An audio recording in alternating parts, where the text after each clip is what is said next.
نے پاکستان کے عوام کے ان کور ایشوز کو ہائی لائٹ بھی کیا، اس پر اپنی تحریک شروع کی ہوئی ہے، اور آپ نے دیکھا کہ راولپنڈی میں جو تاریخی دھرنا تھا اس نے بہرحال پاکستان کی قوم کو ایک امید دی ہے، اور حکومت نے ہمارے ساتھ ایک تحریری معاہدہ کیا ہے۔ آج اس معاہدے کے 28 دن ہو گئے ہیں اور اب 17 دن باقی ہیں۔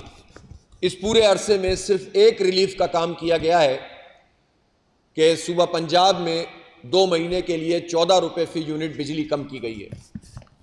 ہم یہ سمجھتے ہیں کہ یہ بالکل بھی کافی نہیں ہے، اور یہ طریقہ بھی درست نہیں ہے کہ آپ محض 2 مہینے کے لیے یہ اقدام کریں، وقتی ریلیف لوگوں کو فراہم کریں، ٹیرف میں کمی کی جائے، بجلی کی لاگت کے مطابق بجلی کا بل ہونا چاہیے۔ اور جو خود وزیر اعظم کی طرف سے نوٹیفیکیشن ایشو ہوا اور اس میں طے ہوا کہ 1 مہینے میں آئی پی پیز کے حوالے سے کوئی چیز سامنے آئے گی، تو خبریں تو ہم سن رہے ہیں کہ 13 آئی پی پیز کے بارے میں یہ ہو گیا، اور 15 آئی پی پیز اور 27 آئی پی پیز، لیکن واضح قوم کے سامنے چیزیں نہیں آ رہی ہیں۔ 17 دن اب باقی ہیں اس معاہدے پہ، اور ہم ایک ایک دن جو ہے وہ گن رہے ہیں اور پبلک سے رابطہ کر رہے ہیں اور اپنی بحث کو وسعت دے رہے ہیں، بڑھا رہے ہیں۔ اور ہماری جو ممبرشپ ڈرائیو ہے، جو خاص طور پر نوجوانوں میں پورے پاکستان میں چل رہی ہے، اس میں ہمیں بہت زبردست رسپانس مل رہا ہے، اور نوجوان بڑی تعداد میں جماعت اسلامی میں شامل ہو رہے ہیں، اس کے ممبر بن رہے ہیں، اور اس کے نتیجے میں جماعت اسلامی ایک زبردست اسٹرینتھ حاصل کر رہی ہے، ایک طاقت حاصل کر رہی ہے، اور اس طاقت کا استعمال انشاءاللہ ہم خود عوام کے حق میں کریں گے۔ ہم پرامن سیاسی مزاحمت کو آگے بڑھائیں گے اس ملک میں، اور ہم عوام کے حق کے لیے ان سارے لوگوں کے ساتھ مل کر بڑا اقدام کریں گے۔ اگر حکمرانوں نے اپنے معاہدے پر عمل نہیں کیا، ہم ایک دن کے لیے بھی دستبردار نہیں ہوئے ہیں اپنے اس پورے کام سے جو ہم انجام دے رہے ہیں۔ اس لیے ہماری یہ ممبرشپ کیمپین، آج میں انشاءاللہ لاہور میں اس کے کیمپ میں جاؤں گا، کل گجرانوالہ مجھے جانا ہے، پھر میں کراچی میں ہوں گا، پھر اس کے بعد پنڈی، گوجر خان، اسلام آباد، پشاور، پورے پاکستان میں الحمدللہ میں خود بھی پہنچوں گا، ہماری پوری ٹیم بھی پہنچے گی، اور ہر سطح پر ہمارے ذمہ داران اور ہماری یوتھ کی جو ونگ ہے وہ لوگوں سے رابطہ کر رہا ہے۔ خواتین بہت بڑے پیمانے پر اس کے ڈرائیو میں شامل ہو گئی ہیں، اور میری پوری پاکستانی قوم سے یہ اپیل ہے کہ وہ جماعت اسلامی کا حصہ بنیں اور کنٹریبیوشن کریں اس ملک میں مثبت چیزوں کو فروغ دینے کے لیے، اور عوام کے حق اور اختیار کی جو جد و جہد ہے اس میں شرکت کے لیے۔ آج اسلام آباد کے حوالے سے یہ خبریں چھپی ہیں کہ حکومت نے فیصلہ کیا کہ ایک مرتبہ پھر وہاں پر بلدیاتی انتخاب کو انہوں نے ملتوی کیا، مؤخر بلکہ کینسل ہی کر دیا ہے۔ یہ قابل شرم بات ہے، قابل مذمت بات ہے۔ جو لوکل باڈیز ہوتی ہے وہ ڈیموکریسی، اس کے بھی ایک نرسری ہوتی ہے۔ بنیادی طور پر عوام کے جو مسائل ہوتے ہیں، مشکلات ہوتی ہیں، وہ مقامی حکومتوں کے ذریعے سے حل ہوتی ہیں، لیکن یہاں پر سیاسی جماعتیں سارے اختیارات اپنے پاس رکھتی ہیں، اور نہ مقامی حکومتوں کے انتخابات کرواتے ہیں، نہ طلبہ یونین کے انتخابات کرواتے ہیں۔ باشعور ترین طبقہ ہے طلبہ، اور 40 سال ہو گئے ہیں پاکستان میں، ان 40 سال میں طلبہ یونین کے الیکشنز پر پابندی ہے۔ گویا آپ نے نظم بندی کی ہوئی ہے جمہوریت کی، تاکہ جاگیردار، تاکہ سرمایہ دار، تاکہ لٹیرے، الیکٹیبل، یہ ہمارے سروں کے اوپر آ کر مسلط ہو جائیں، اور جو ایک ٹریننگ ہوتی ہے جس کے ذریعے سے قوم کو قیادت ملتی ہے، وہ قیادت انہوں نے روکی ہوئی ہے۔ اسی طرح مقامی حکومتیں ہوتی ہیں جہاں نچلی سطح کی لیڈرشپ لوگوں کو میسر آتی ہے، جمہوریت کے لیے بھی ایک قابل قدر چیز ہوتی ہے، اور عوامی مسائل کے حل کے لیے بھی بنیادی چیز ہوتی ہے۔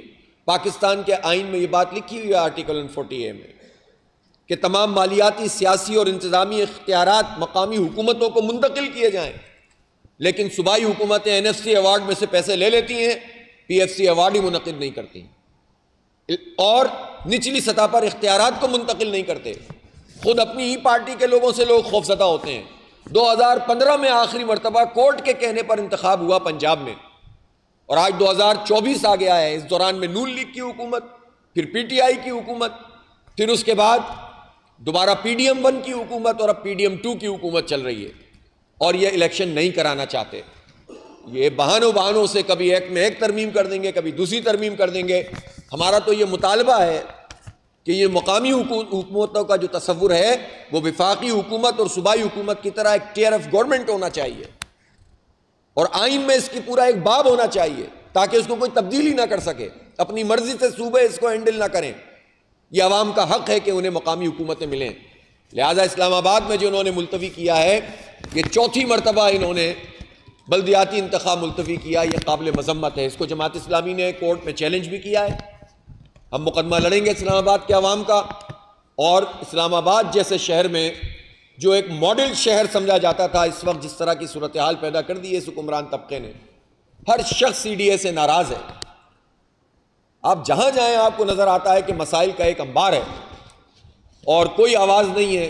تو یہ مقامی حکومتیں ہی ہوتی ہیں کہ جس کے نتیجے میں لوگوں کے مسئلے حل ہوتے ہیں۔ لہٰذا جماعت اسلامی جو پوری حق دو عوام کو تحریک چلا رہی ہے، اسلام آباد میں انشاءاللہ ہم اسلام آباد کے عوام کے ساتھ مل کر ان کے مسائل کے حل کے لیے اور انتخاب کو کروانے کے لیے تحریک چلائیں گے، جیسے ہم نے کراچی میں چلائی تھی۔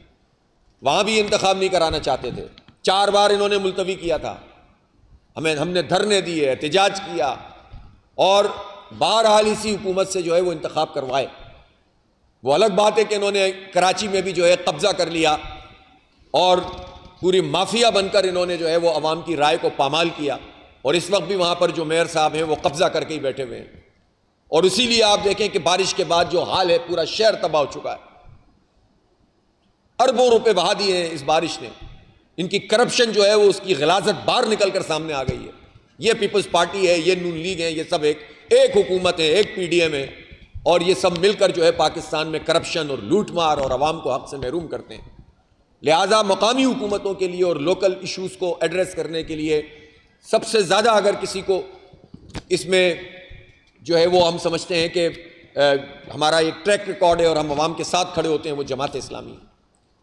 تو اسلام آباد میں کسی صورت میں بھی یہ قابل قبول نہیں ہے، اور ہم یہ سمجھتے ہیں کہ اس مسئلے کو فوری طور پر الیکشن کمیشن کو بھی ایڈریس کرنا چاہیے۔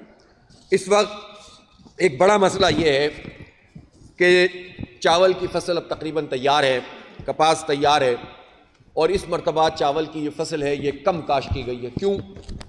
اس لیے کہ جو گندم کی فصل تھی اس کے اوپر کسانوں کو اور کاشتکاروں کو پراپر پیسے نہیں دیے، گورنمنٹ نے دھوکہ دیا، جھوٹ بولا، اور پنجاب حکومت نے خاص طور پر اس میں پوری قوم کے ساتھ جھوٹ بولا ہے۔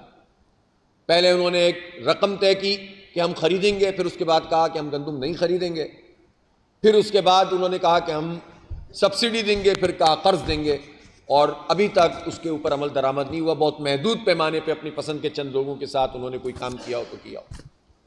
ایسی صورتحال میں اب مسئلہ یہ ہے کہ جب یہ چاول کی فصل ختم ہو جائے گی تو پھر گندم کی فصل شروع ہوگی۔ پچھلی مرتبہ بمپر کراپ ہوئی ہے، لیکن اس مرتبہ کسان اور کاشتکار اتنے پریشان ہیں کہ جب ہمیں پیسے پورے نہیں ملیں گے، ہماری لاگت بھی پوری نہیں ہمیں ملے گی، تو ہم کیسے گندم کو کاشت کریں؟ اور اس مایوسی کے نتیجے میں گندم کا بحران پیدا ہوگا، اور پھر یہ مافیا امپورٹ کرے گی گندم، اور پاکستان کا زر مبادلہ اس طرح سے یہ برباد کریں گے۔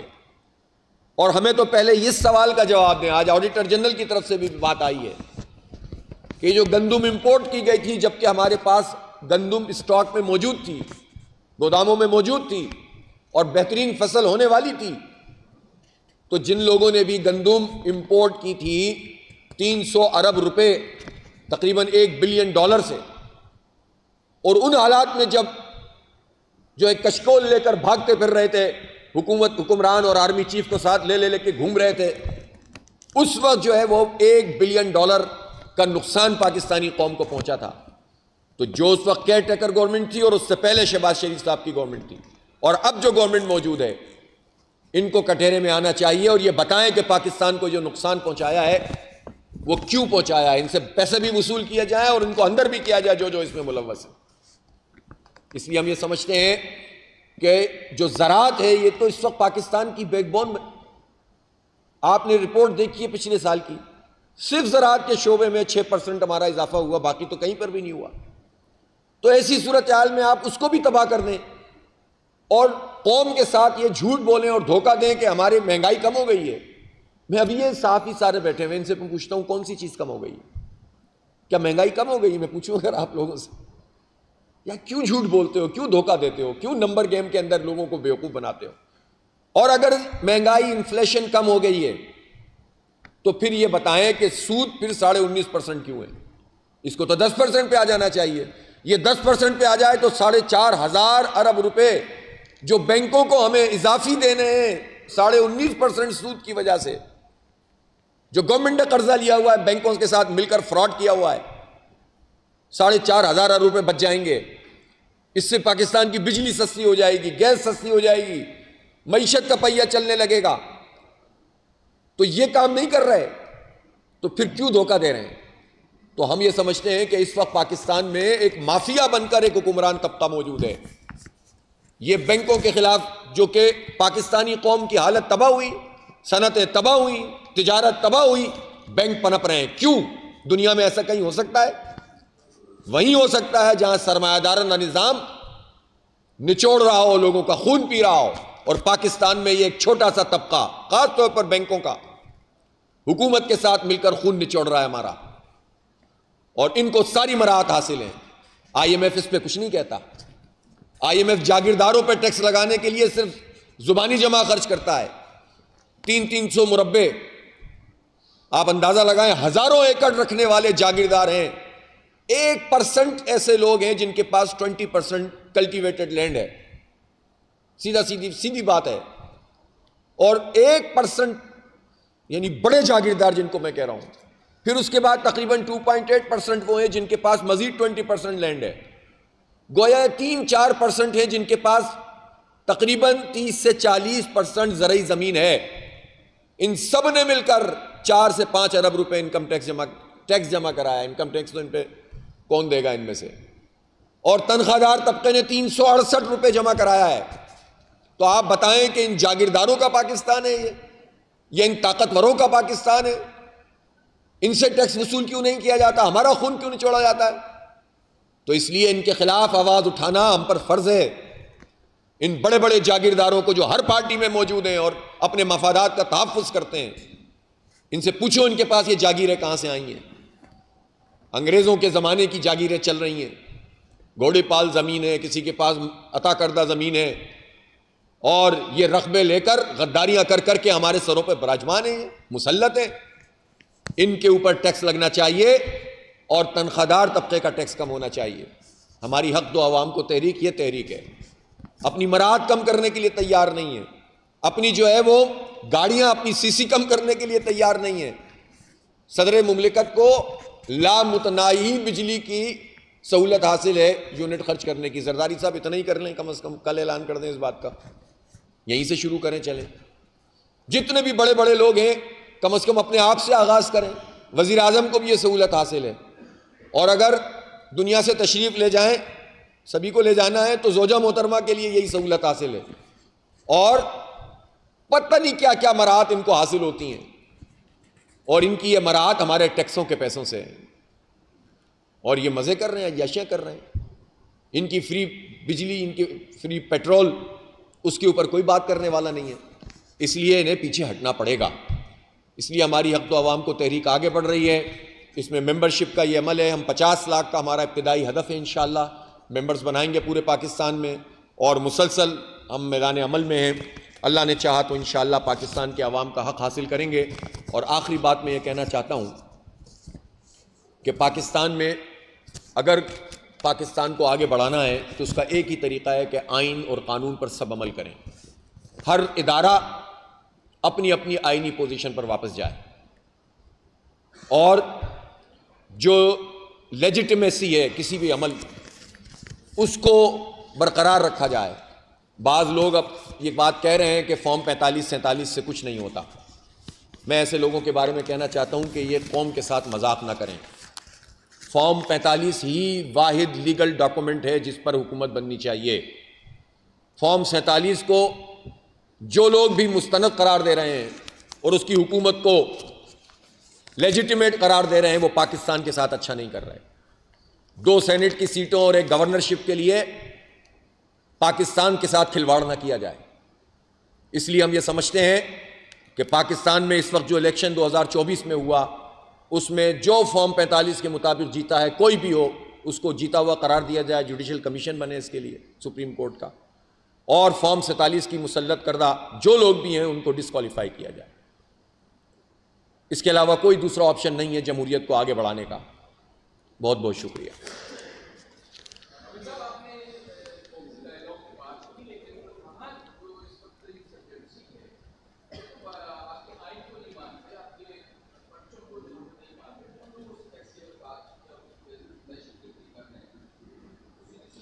پہلی بات تو یہ ہے نا کہ اب آپ جی میں بتا دوں، جب آپ یہ کہتے ہیں نا کہ انسرجنسی ہے تو یہ انسرجنسی کیسے شروع ہوئی؟ بھائی پاکستان میں کوئی حکومت ہے نا، ادارے ہیں، فوج ہیں اور حساس ادارے ہیں، انٹیلیجنس کے ادارے موجود ہیں.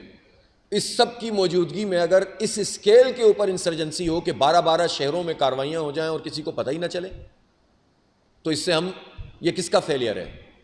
پہلے اس فیلئر کو تو قبول کریں نا لوگ اور بتائیں کہ انہوں نے یہ کمزوری کیوں دکھائی ہوئی ہے. اور انسرجنسی یعنی کسی بھی دہشت گردی کی کارروائی کی کون حمایت کر سکتا ہے؟ دہشت گردوں کو تو کیفر کردار تک پہنچانا چاہیے، لیکن حالات اتنے سادہ نہیں ہوتے جس طرح سادگی سے بیان کر دیا جاتا ہے. اس کے پیچھے پتہ نہیں کتنی چیزیں پک رہی ہوتی ہیں. اور پچھلے جتنے اقدامات تھے وہ اگر ناکام ہوئے تو کیوں ہوئے؟ دیکھیں پاکستان میں جو انسرجنسی ہے اس کی جو لہر ہے پچھلے 20-25 سال میں خاص طور پر، اس میں تو سب سے زیادہ کردار پاکستان کے اس حکمران طبقے کا تھا اور جنرل مشرف کا تھا جس نے امریکہ کو پٹے پہ دے دیا تھا یہ ملک. اس نے قوم کی بیٹی امریکہ کے حوالے کر دی، اس نے اڈے دے دیے، اس نے لاجسٹک سپورٹ دے دی اور اس نے عملاً پاکستان کو گروی رکھ دیا امریکہ کے ہاتھوں. تو کوئی کورٹ مارشل ان لوگوں کے خلاف ہوگا کہ جنہوں نے پاکستان کے ساتھ یہ سلوک کیا جس سے 1 لاکھ لوگ اس کے بعد قتل ہو چکے ہیں، کتنے فوجی جوان ہمارے شہید ہو چکے ہیں، ہماری معیشت کو 150 سے 200 بلین ڈالر کا نقصان ہو چکا ہے. ان کو کون کٹہرے میں لائے گا؟ ان ساری رجیم کو جو اس وقت مسلط تھی اور ان کو جو اس وقت کے پولیٹیشین ان کا ساتھ دے رہے تھے. تو کوئی کورٹ مارشل ان کا بھی ہونا، اور تاکہ پتہ چلے کہ پاکستان میں یہ کیسے سیاہی آئی، کیسے را آئی، کیسے بلیک واٹر آئی. اب یہ وہی سب گھس بیٹیاں ہیں نا جو اس انسرجنسیز کو استعمال کرتے ہیں اور حالات کو استعمال کر کے لوگوں کو بیوقوف بنا کے اپنے ساتھ ملاتے ہیں. تو چیزوں کو میں نے تو شروع میں ہی کہا کہ یک رخے طریقے سے نہیں دیکھا جاتا. اس کے تمام جو پروز اینڈ کونز ہوتے ہیں اس کو بھی دیکھتے ہیں، ما لہو و ما علیہ ہوتے ہیں اس کو بھی دیکھتے ہیں، لائق ضابطے سب دیکھتے ہیں اور سب کے کردار کو سامنے آنا چاہیے. اور جو جتنا بااثر، طاقتور اور اختیار رکھتا ہے وہ زیادہ ذمہ دار ہے ان سارے حالات کا. جی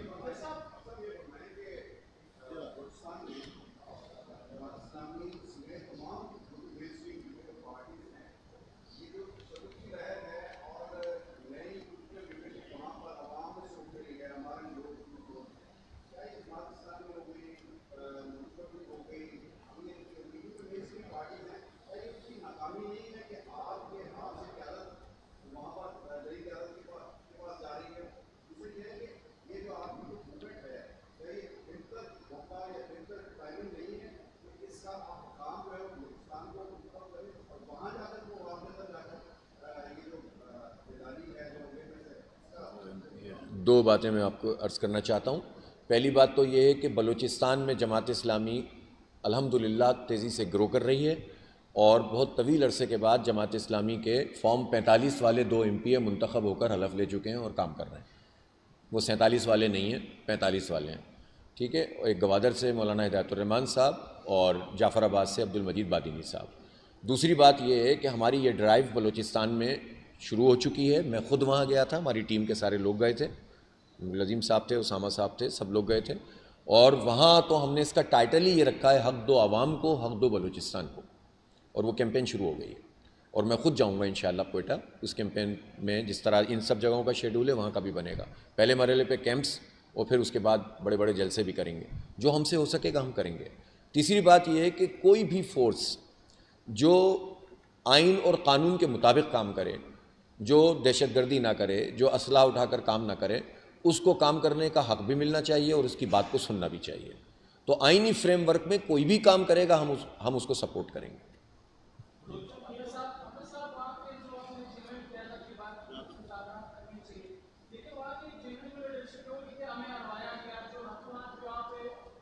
کس کی بات کر رہے ہیں آپ؟ جمعیت جی جی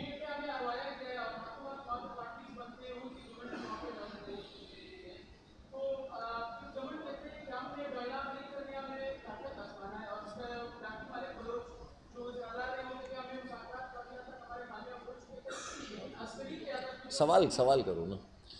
اب میں سمجھ گیا. دیکھیں آپ نے بھی جو سوال کیا اور آپ کا بھی یہ سوال ہے نا. بہرحال یہ صرف ناکامی پاکستان کی مقتدرہ کی نہیں ہے, حکومت کی نہیں ہے, جو خود پولیٹیکل پارٹیز بلوچستان کی ہیں, بلوچ قوم پرست پارٹیاں, پشتون قوم پرست پارٹیاں, یہ ان کی بھی ناکامی ہے نا, کہ انہوں نے تو کبھی کمپرومائز نہیں کیا. حکومتیں وہ لیتے رہے, وزارتیں وہ لیتے رہے. ایسی اسمبلی بھی تھی جس میں سے پتہ نہیں کتنے میں سے صرف ایک اپوزیشن کا بندہ تھا, باقی سب حکومت میں تھے. بلوچستان میں ایسی اسمبلی بھی وجود میں آئی, اور ابھی بھی وہ بھی چاہتا تھا, لیا نہیں. وہ بھی چاہتا تھا بیچارہ, وہ اس کو لیا نہیں تھا, تو کیونکہ اپوزیشن میں بھی ایک کو رکھنا تھا. تو جب پولیٹیشین وہاں کے, خود وہاں کے مقامی لوگ جب اس طرح سے حرکتیں کریں گے تو لوگوں کو کیسے ریلیف ملے گا؟ تو ان کو بھی اس کو سمجھنا چاہیے, اور اس کے ساتھ ساتھ حکومت کو بھی سمجھنا چاہیے. جناب اب اس کے علاوہ کوئی سوال؟ جی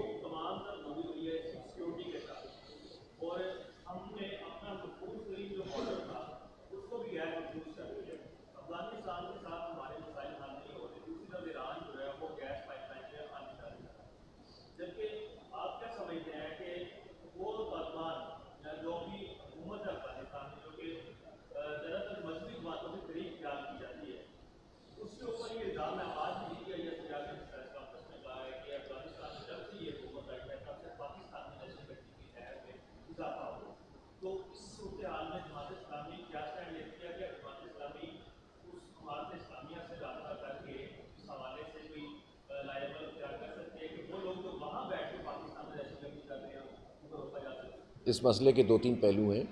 پہلی بات تو یہ ہے کہ جب سے یہ حکومت آئی ہے والی بات درست نہیں ہے. جب سے مشرف صاحب نے قوم سے غداری کر کے امریکہ کو پاکستان حوالے کیا تھا, جب سے یہ صورتحال پیدا ہوئی, اور جنرل مشرف تھے وہ, ٹھیک ہے, جب سے شروع ہوا ہے. دوسری بات یہ ہے کہ افغانستان کی حکومت سے بھی ہم یہ کہنا چاہتے ہیں کہ اگر ان کی سرزمین پاکستان کے خلاف استعمال ہوگی تو کسی بھی صورت میں یہ کسی کے لیے قابل قبول نہیں ہو سکتا.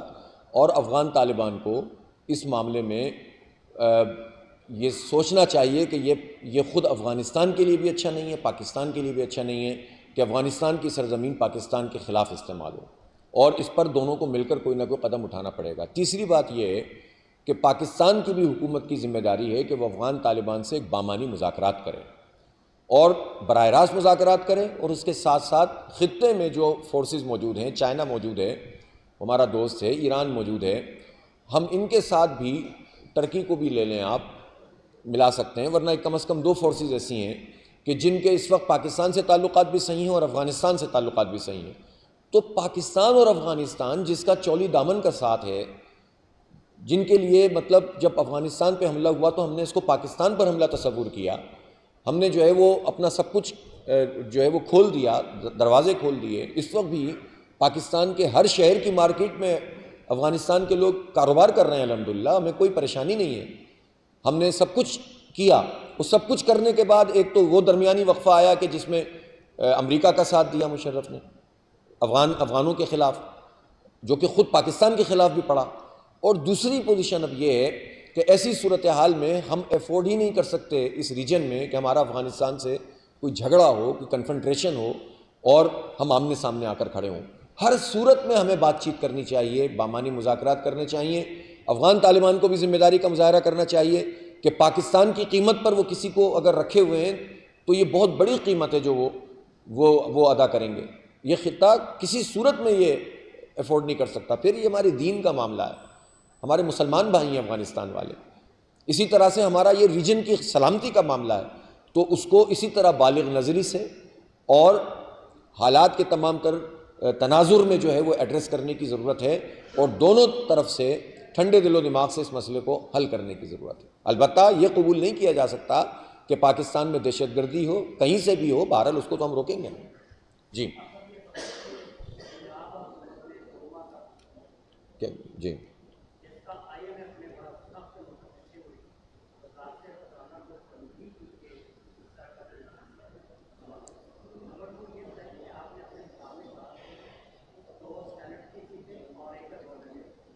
مثال دی ہے میں نے یار، وہ میں نے مثال دی ہے کہ لوگ سینٹ کی سیٹوں اور گورنرشپ کے لیے اس طرح کے کام کر دیں اگر کہ واضح موقف سے ہی دستبردار ہو جائیں، تو یہ تو میں نے مثال دی ہے اور اس مثال کو سمجھ لینا چاہیے کہ کسی کو بھی یہ کام نہیں کرنا چاہیے۔ دوسری بات یہ ہے کہ آپ نے یہ جو آئی ایم ایف کی بات کی ہے، دیکھیں آئی ایم ایف تو کچھ بھی کہے، پاکستان کی قوم کو ریلیف چاہیے۔ ظاہر ہے 1 مہینے کے بل میں انہوں نے کچھ کیا ہے، اس مہینے تو 14 روپے، تو اگلے مہینے بھی یہ کریں، لیکن ہم نے تو اس پر بھی یہ بات کہی کہ 2 مہینے سے مسئلہ تھوڑی حل ہوگا، ٹیرف ریوائز کریں۔ اور آئی ایم ایف تو پچھلے 25 30 40 سال سے بہت کچھ کہتا ہے، کیا آپ ہر بات مانتے ہیں اس کی؟ یعنی وہ بات جو عوام کے خلاف ہے وہ آپ مان لیں گے، جو آپ کی مراعات ختم کرنے کی بات ہے وہ نہیں مانیں گے، جاگیرداروں پر ٹیکس نہیں لگائیں گے، گاڑیاں اپنی چھوٹی نہیں کریں گے، پیٹرول فری ختم نہیں کریں گے، اور عیاشیاں کم نہیں کریں گے، سود کی شرح جو ہے وہ اتنی رکھیں گے کہ جس کے نتیجے میں بیڑا غرق ہو جائے معیشت کا۔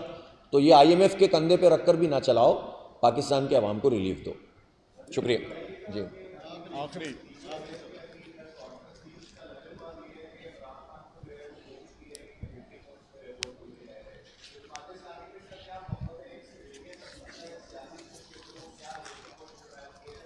پہلی بات تو یہ ہے کہ میں نے وہ پریس کانفرنس ابھی سنی نہیں ہے، جب میں اس کو دیکھ لوں گا تو پھر پورا موقف دوں گا۔ دوسری بات یہ ہے کہ ہم یہ سمجھتے ہیں کہ پولیٹیکل وکٹمائزیشن نہیں ہونی چاہیے، اور سیاسی قیدی جتنے بھی ہیں عمران خان سمیت ان کو جیل میں نہیں ہونا چاہیے، سیدھی بات یہ ہے۔ اور یہ جو طریقہ کار ہے نا، یہ حکومتوں کو بہت بھاری پڑتا ہے، خود اپنے اوپر پڑتی ہے تو پھر ان کو پتہ چلتا ہے۔ تو جو قانون ہے، آئین ہے، اس کے مطابق کام کیا جائے۔ زبردستی جو ہے نا، وہ یہ جو مینجمنٹ کرنے کی کوشش کی جاتی ہے نا، اس کا نہ پہلے کبھی فائدہ ہوا ہے نہ آئندہ کبھی فائدہ ہوا ہے۔ شکریہ جی۔